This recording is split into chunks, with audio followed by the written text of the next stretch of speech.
माँ देखो, हम क्या लाए हैं।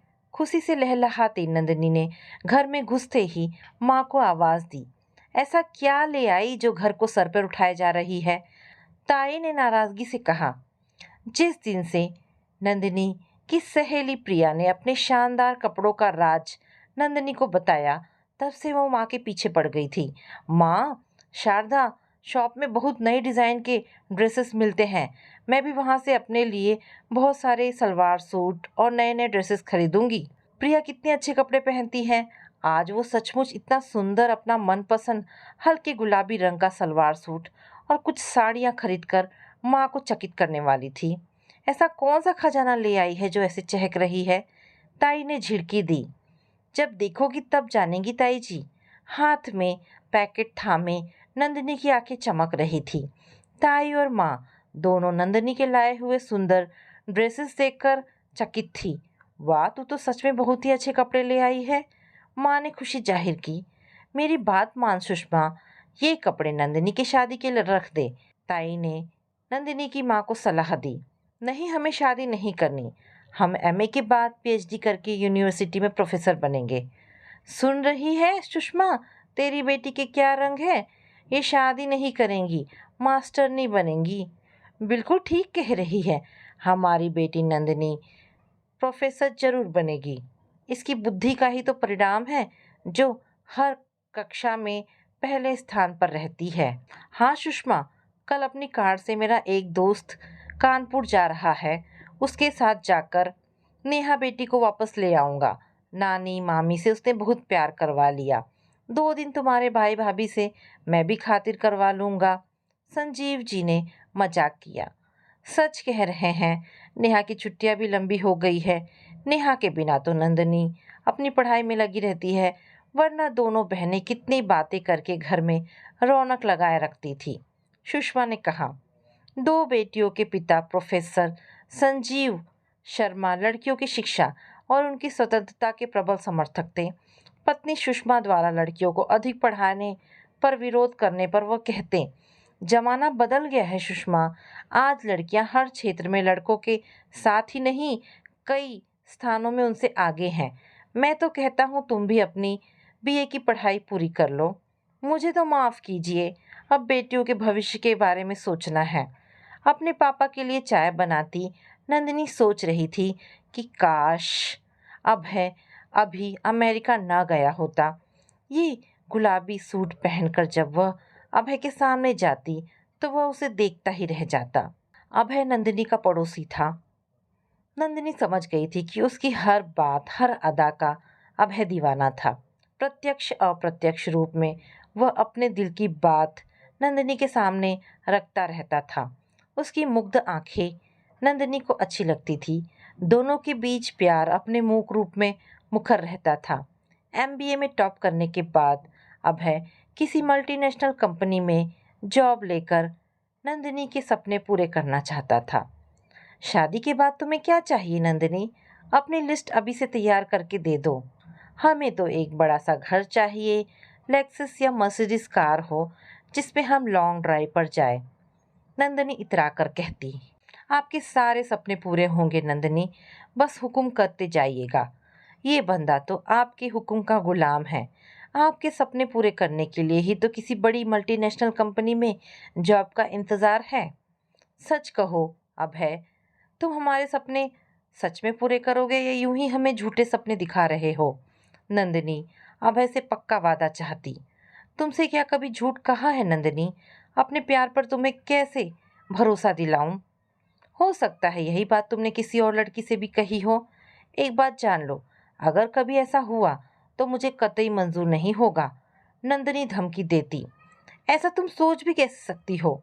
सचमुच अभय को अमेरिका की एक मल्टीनेशनल कंपनी में जॉब मिल गई।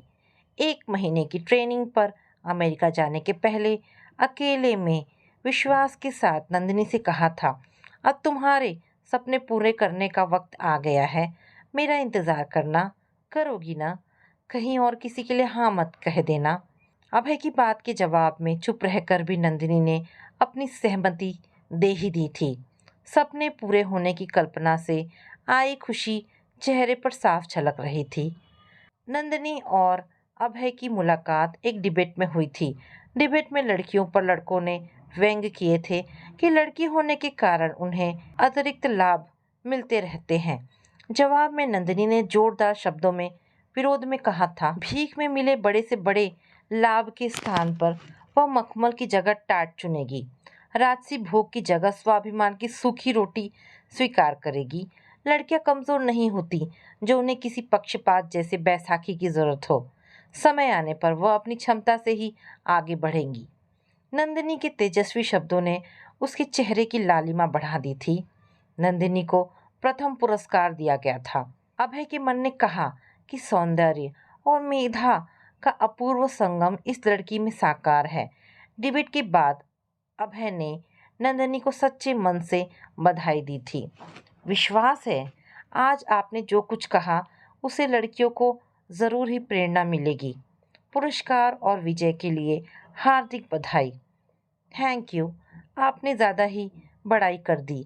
हमें जो सच लगा वही कहा।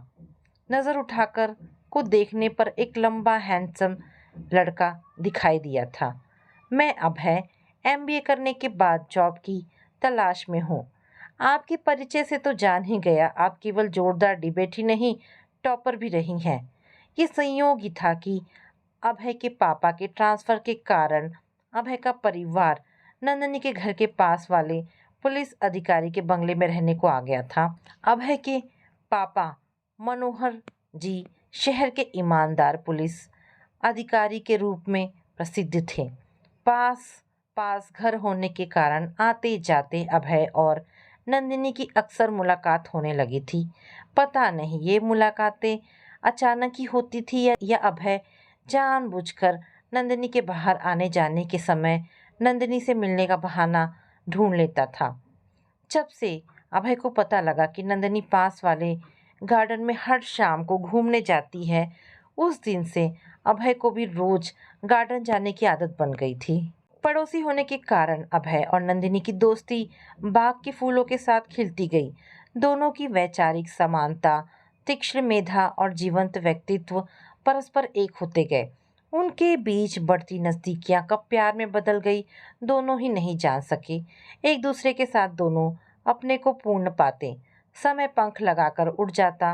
अभय के अमेरिका जाने के बाद अभय की अनुपस्थिति का एक एक दिन नंदिनी को भारी लगता। अब तो उसे अभय का इंतजार था।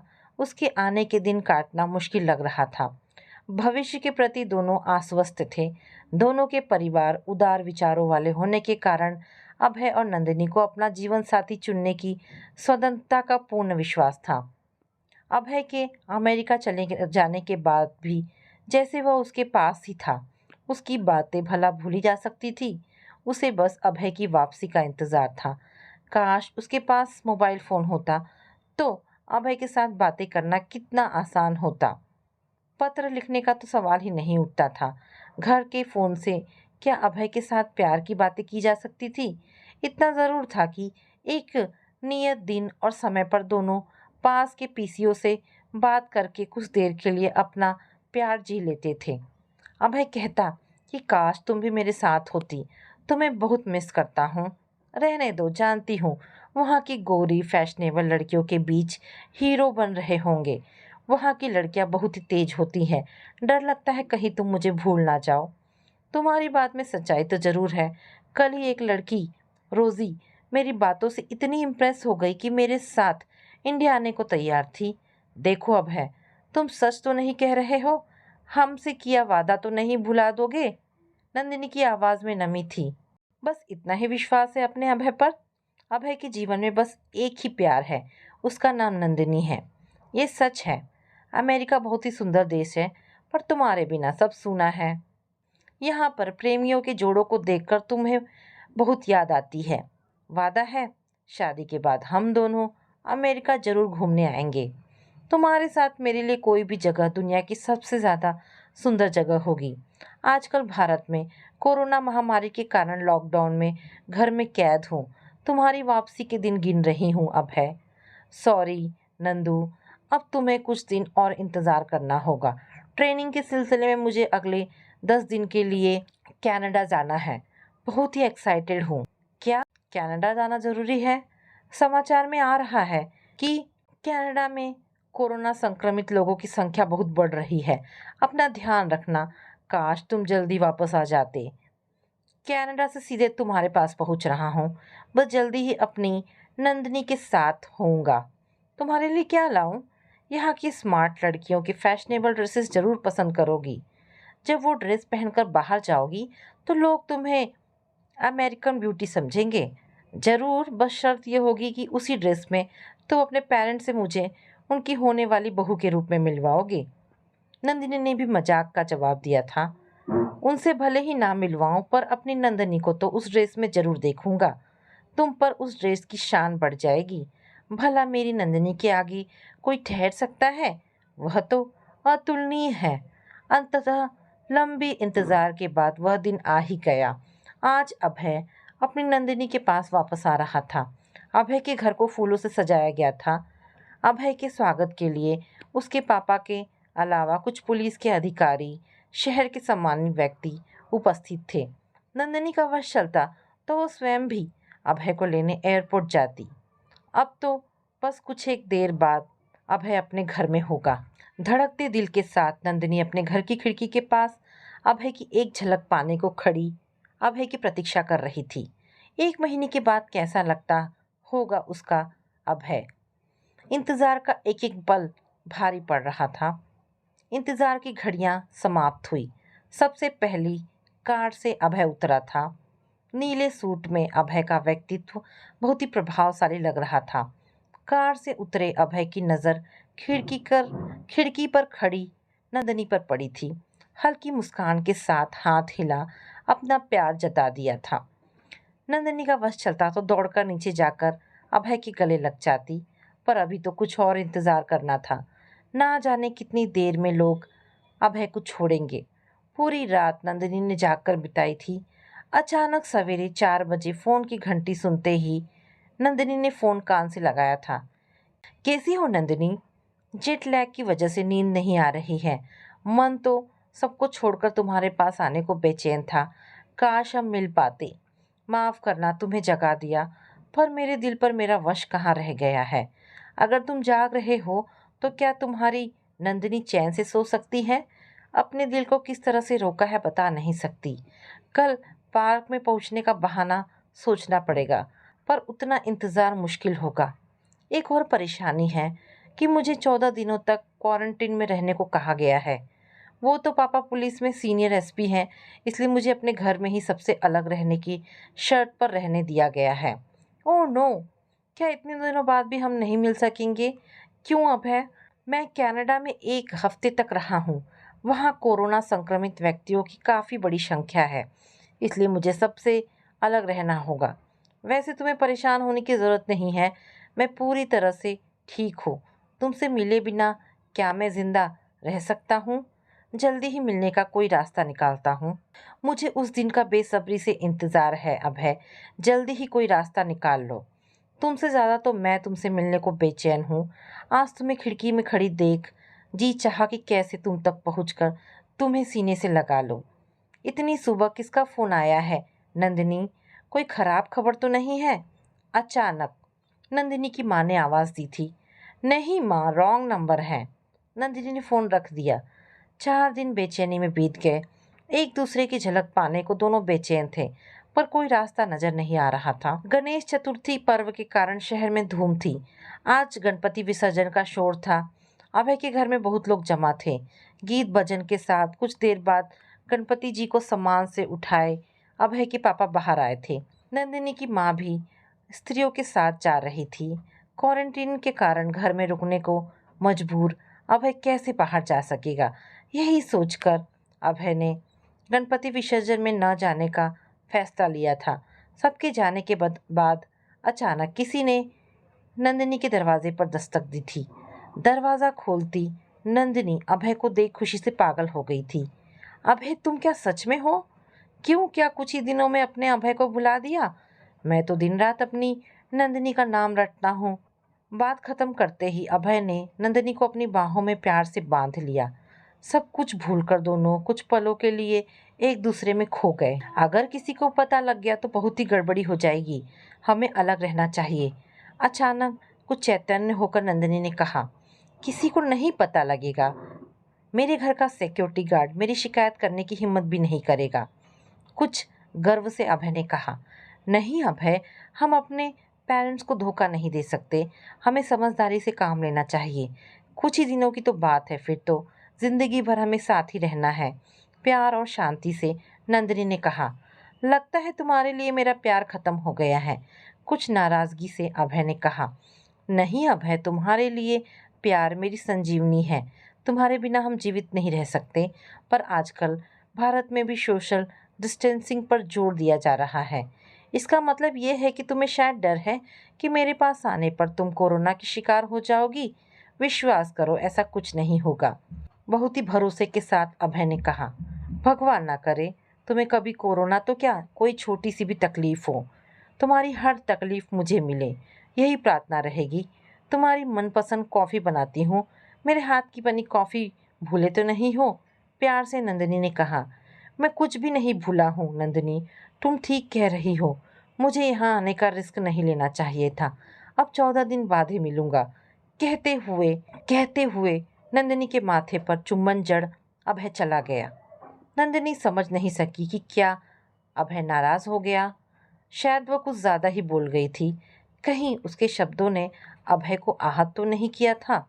अपने मन को समझाती, नहीं, हमारा प्यार इतना कच्चा नहीं हो सकता। अब जो भी हो उसे इंतजार करना होगा। 3-4 दिन बाद बेचैनी में कट गए। अचानक एक दिन अभय का फोन आया। कैसी हो नंदिनी? जानता हूँ मेरी तरह तुम भी एक एक दिन एक एक युग की तरह बिता रही हो। बस अब कुछ दिन ही तो हमारे बीच में शेष है, फिर तो हम साथ साथ होंगे। बात करता हुआ अभय खांसी आने का कारण रुक गया। क्या हुआ अभय, तुम ठीक तो हो? इतनी खांसी क्यों हो रही है तुम्हें? और तुम्हारी आवाज़ ही भारी लग रही है। हमें डर लग रहा है, कहीं हमने तुम्हें नाराज तो नहीं कर दिया। नंदिनी व्याकुल थी। अरे कुछ नहीं हुआ, भला अपनी नंदिनी से कभी सपने में भी नाराज हो सकता हूँ? कनाडा और इंडिया का मौसम फर्क है, थोड़ा जुकाम हो गया है। अदरक की चाय पीते ही ठीक हो जाऊंगा। कोरोना नहीं हुआ है, अभय ने मजाक किया। नहीं अभय, तुम्हारे घर के पास डॉक्टर वर्मा का क्लिनिक है, उनके पास जाकर चेकअप करा लो। आजकल कोविड महामारी से सावधान रहना जरूरी है। नंदिनी के आवाज में चिंता थी। ओके, भला अपनी बॉस की बात टाल सकता हूँ? मजाकिया अंदाज में अभय ने कहा। 3 दिन बीत गए, अभय का कोई फोन नहीं आया। नंदिनी को पल भर का भी चैन नहीं था। अभय ने कोई खबर नहीं दी थी, उसके घर फोन लगाने का सवाल ही नहीं था। चौथे दिन खिड़की से अभय के घर पर नजर डालते ही पुलिस विभाग की एम्बुलेंस खड़ी देख नंदिनी डर गई। एम्बुलेंस किसके लिए आई थी? बिना कुछ सोचे दरवाज़ा खोले नंदिनी ने दूर खड़े अस्पताल के कर्मचारी से पूछा था, एम्बुलेंस किसके लिए आई है? कौन बीमार है? वो एसपी साहब का बेटा जो भी बाहर के देश से आया है, उसे कोरोना हो गया है। आप दूर रहिए, पास आने में खतरा है। नहीं, ये नहीं हो सकता। नंदिनी की आंखों से बेतहाशा आंसू बह निकले। आप यहाँ से चली जाइए, उन्हें सबसे अच्छे अस्पताल में ले जा रहे हैं, वे ठीक हो जाएंगे। कर्मचारी ने नंदिनी को आश्वासन दिया। घर से नंदिनी को माँ की पुकार सुनाई दी। ना चाहते हुए भी लौटना नंदिनी की मजबूरी थी। आंसू पोंछती नंदिनी घर के अंदर जाते हुए मुड़कर देखा था। उसके जीवंत अभय को स्ट्रेचर में लाया जा रहा था। एम्बुलेंस में स्ट्रेचर पर रखकर एम्बुलेंस का दरवाज़ा बंद कर दिया गया। निर्जीव सी नंदिनी शिथिल कदमों से किसी तरह घर पहुंची थी। कहाँ घूमती फिरती रहती है? जानती है ना आजकल बाहर निकलने में खतरा है। तेरे पापा भी जब से नेहा को लाने कानपुर गए हैं, लॉकडाउन हो जाने की वजह से कानपुर में ही रहने को मजबूर है। कुछ हो जाने पर मैं अकेली क्या क्या करूँगी? माँ, अभय को कोरोना हो गया है, उसे अस्पताल ले गए हैं। नंदिनी का स्वर रुद्ध था। अरे ये तो बहुत बुरा हुआ, अब हमें बहुत ही संभल के रहना है। पास के घर में कोरोना आ गया है, अब तू घर से बिल्कुल बाहर नहीं जाएगी। माँ चिंतित थी। बिना उत्तर दिए नंदिनी अपने कमरे में गणपति जी की मूर्ति के सामने हाथ जोड़कर रो पड़ी। बप्पा, आपको मेरे अभय की रक्षा करनी है। आप सबके पिता हैं, अपनी इस बेटी के लिए उसका अभय वापस लाना ही होगा। अपने पर मेरा विश्वास खंडित मत होने देना। आज से जब तक मेरा अभय वापस नहीं आ जाता, बस एक ही समय खाना खाऊंगी। माँ से कुछ न कहकर नंदिनी अपनी रोटियां और खाना चुपके से अपनी प्यारी गाय को खिला आती और खुद भूखी सो जाती। रात दिन कभी भगवान से प्रार्थना करती, कभी महामृत्युंजय का जाप करती तो कभी गायत्री मंत्र का जाप करती। उसकी उदासी देख माँ परेशान होती। तुझे क्या हो गया है नंदिनी? चेहरा ऐसा मुरझाया सा लगता है, हंसी तो जैसे भूल ही गई है। कुछ नहीं माँ, नेहा और पापा के बिना अच्छा नहीं लगता। परेशान मत हो, तेरे पापा जल्दी आने की कोशिश कर रहे हैं। 10 दिन बीत गए। देर रात में फोन की रिंग पर नंदिनी किसी भावी आशंका से कांप गई। हिम्मत करके फोन उठाया था। हमारा प्यार जीत गया नंदिनी, तुम्हारे प्यार ने कोरोना को हरा दिया। मैं बिल्कुल ठीक हूँ। कल ही हॉस्पिटल से डिस्चार्ज होकर घर पहुँच रहा हूँ। अभय का उत्साहित स्वर फोन पर था। सच अभय? थैंक यू पापा, आपने अपनी बेटी की प्रार्थना सुन ली, हमारा विश्वास खंडित नहीं होने दिया। समझ नहीं पा रही हूँ ये सच है या कोई सपना। नंदिनी की आवाज़ में खुशी झलक पड़ रही थी। जिस दिन डॉक्टर ने कोरोना संक्रमण की पुष्टि की, मैं तो स्तब्ध रह गया था। बस तुम याद आई थी। कितनी ठीक थी तुम, और तुम्हारे उतने नज़दीक आने की कैसी नादानी कर बैठा था। विश्वास करो, उस समय भय हुआ था मेरी उस दिन की नादानी के कारण तुम कोरोना संक्रमित ना हो जाओ। अभय की आवाज़ में बेहद प्यार की सच्चाई थी। नहीं अभय, अपने को दोष मत दो। ये तो हमारी परीक्षा थी जिसमें हम सफल हुए हैं। ईश्वर हम पर अपनी कृपा बनाए रखे, यही प्रार्थना है। आज इस खुशी में बहुत दिनों बाद रात का खाना खाऊंगी। अचानक नंदिनी के मुंह से उसका सच निकल गया। क्या तुम इतने दिनों से एक समय खा कर रही हो? इसका मतलब है मेरे कारण तो अपने को दंडित कर रही थी। इस सज़ा का तो मैं ही उत्तरदायी हूँ। बताओ, मेरे लिए क्या सज़ा मिलनी चाहिए? अभय की आवाज़ में कंसर्न था। सज़ा तो ज़रूर मिलेगी, पर पहले बताओ, अस्पताल में तुम्हें कोई तकलीफ तो नहीं हुई? सच तो ये है कि वहाँ डॉक्टर के रूप में एक देवदूत डॉक्टर के प्रेरक शब्दों ने मुझे कोरोना में लड़कर उस पर विजय पाने की शक्ति दी थी। वो कैसे अभय? अस्पताल में ढेरों मरीजों के बीच कोई डॉक्टर एक एक मरीज को कैसे समय दे सकता है? शायद मैं किस्मत वाला था। मुझे उदास और डरा हुआ देख हल्की मुस्कान के साथ डॉक्टर ने पूछा था, सुना है कि अमेरिका और कनाडा की यात्रा से कोरोना की सौगात लाए हो? अभय, वैसे इन देशों की यात्रा तो शानदार रही होगी। क्या मैं मर जाऊंगा डॉक्टर? प्लीज़ मुझे बचा लीजिए, मुझे जीना है। नाम तुम्हारा अभय है और तुम कोरोना से डरते हो? मुझे तो विश्वास है कि तुम जैसे नवयुवक जिनके जीवन का लक्ष्य निश्चित है, जिनके आसपास प्यार करने वाले हो, उन्हें तो अपनी दृढ़ आत्मशक्ति में विश्वास होना चाहिए। अगर तुम्हारी कोई गर्लफ्रेंड है तो वह भी तुम्हारे लिए ज़रूर प्रार्थना कर रही होगी। अगर मेरी बात सच है तो अपने नाम को सार्थक करो। तुम कोरोना से लड़कर विजय पा सकोगे। अभय, आप सच कह रहे हैं डॉक्टर। क्या हिम्मत रखने से कोरोना पर विजय पा सकूंगा? उस माहौल में मुझे उनके शब्दों से कितनी ताकत मिली बता नहीं सकता। मेरी तो यही सोच है कि कोरोना की विभीषिका में लोगों का डर उनसे कोरोना से लड़ने की शक्ति छीन लेता है। अपने पर विश्वास रखने से दवाइयाँ भी असर करती है, डॉक्टर ने कहा। शायद उनकी बातों का ही असर था कि डर की जगह स्वस्थ होने के लिए अपनी पूरी शक्ति लगा दी थी। और आज उनका कथन सच हो गया। कोरोना को हराकर विजय पाई है। तुम्हारी इस विजय में मेरी प्रार्थना और तपस्या का भी हाथ है। अभय, दिन रात बस तुम्हारी कुशलता की ही प्रार्थना करती थी। मेरी पूजा सफल रही, अब जीवन में कोई चाह नहीं है। तुम्हारी तपस्या के लिए तुम्हारा अभय तुम्हें कुछ देना चाहेगा। बताओ तुम्हें क्या चाहिए? ठीक है, अब भविष्य में मुझे अकेला छोड़कर इतने लंबे समय के लिए कभी नहीं जाओगे। अच्छा जी, इसका सीधा मतलब ये हुआ कि अब मेरी आज़ादी के दिन समाप्त हुए और आपके हुक्म पर चलना होगा। बिल्कुल ठीक समझे जनाब। जितने दिन आप अस्पताल में रहे, हमने जो असहनीय दुख सहा उसकी भरपाई तो करनी ही होगी। आपकी सज़ा मंजूर है, बस मेरी भी एक शर्त है। जीवन भर मेरे साथ मेरी जीवन साथी बनकर रहना होगा। जल्दी ही तुम्हारा हाथ मांगने तुम्हारे घर पहुंचने वाला हूँ। तुम्हारा प्रस्ताव अगर ठुकरा दिया गया तो क्या करोगे? पक्का विश्वास है प्रस्ताव स्वीकार होगा। अगर नहीं हुआ तो घर के सामने ही भूख हड़ताल पर बैठ जाऊंगा। मुझ जैसा प्यार करने वाला दूसरा कौन हो सकता है, जिसने अपनी नंदिनी को पाने के लिए कोरोना को भी पराजित करके विजय पाई है। उम्मीद करती हूँ इस शुभ काम के लिए लॉकडाउन तोड़ने की गलती नहीं करोगी। दोनों की मिलीजुली हंसी में शहनाई की धुन की मिठास थी। हवा में फूलों की सुगंध के साथ सूर्योदय की लालिमा से आकाश रंग रहा था। तो दोस्तों, ये कहानी यहाँ पर समाप्त होती है। आशा करती हूँ ये कहानी आपको पसंद आई होगी। अगर कहानी पसंद आई है तो प्लीज़ इसे लाइक एंड शेयर करें। दोस्तों, ऐसी ढेरों पारिवारिक और शिक्षाप्रद कहानी सुनने के लिए मेरे चैनल को प्लीज़ सब्सक्राइब करें। धन्यवाद दोस्तों।